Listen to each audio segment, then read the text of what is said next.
Frequency Podcast Network. Stories that matter, podcasts that resonate.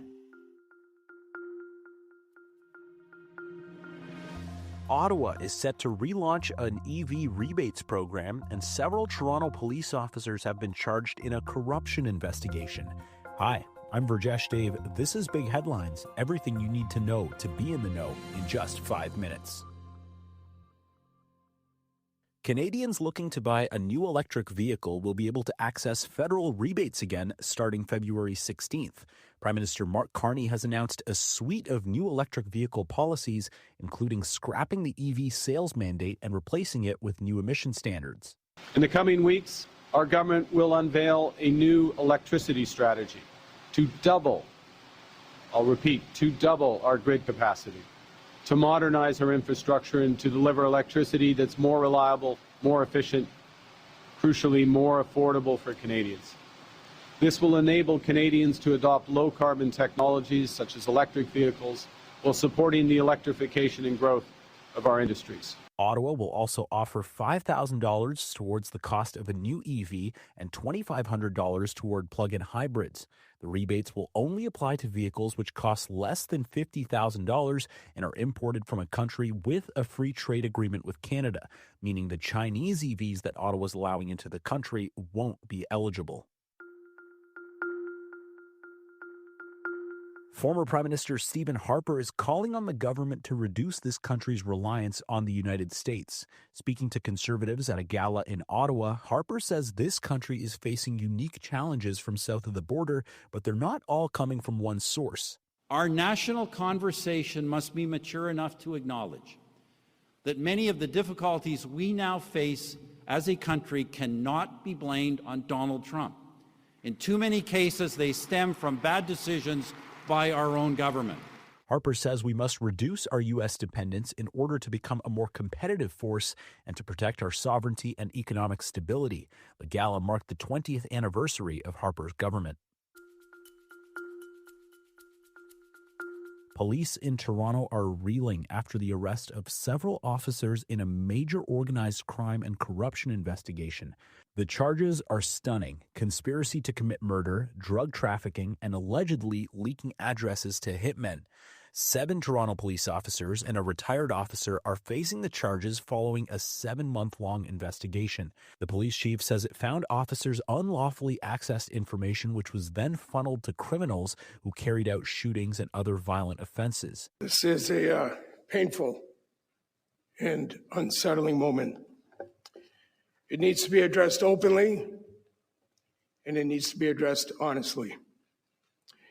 The allegations against 7 Toronto police members and 1 retired member are deeply disappointing. The investigation began in June 2025 when they allege a conspiracy unfolded to murder a member of corrections management who was working at an Ontario Correctional Institute.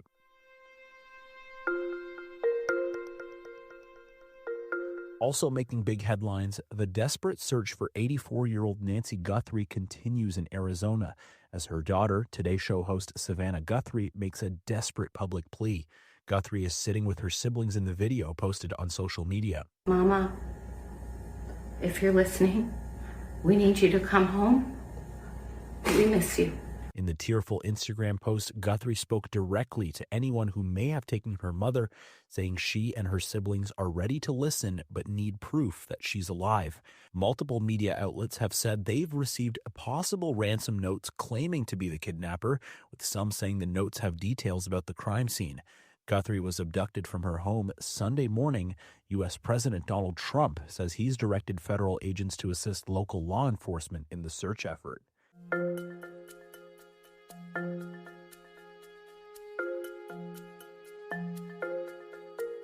Over at the Olympics, the path to the podium is rarely a smooth one, and today, injury and illness are complicating things for Team Canada.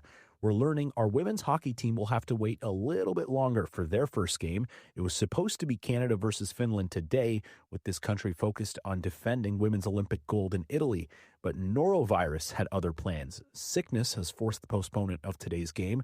About half of the Finnish roster is either sick or in quarantine. So the game will now be played a week today on February 12th. Canada will first face Switzerland on Saturday. Meanwhile, a veteran Canadian snowboarder will not compete in the big air event tonight. Mark McMorris posting a video on Instagram after he underwent testing following a Wednesday training crash.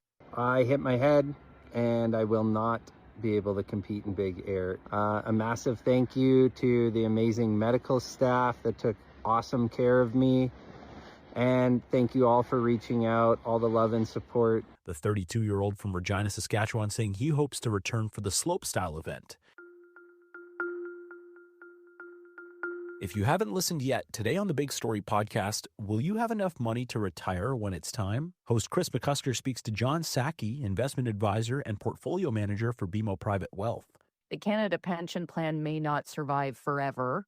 And things like defined pensions are sort of going the way of the dodo bird. So are you sort of advising clients maybe that things have shifted to the point where the planning needs to be different now? Absolutely, Chris. These are new times and planning is a significant part of the mix. Yes, it's all well and good to make 8%, 10%, 20%. There'll be a down market and up market, twists and turns in the road. But I think the tennis player Serena and Venus Williams' father, Richard, said it best. If you fail to plan, then plan to fail. You can listen to the full episode wherever you get your podcasts.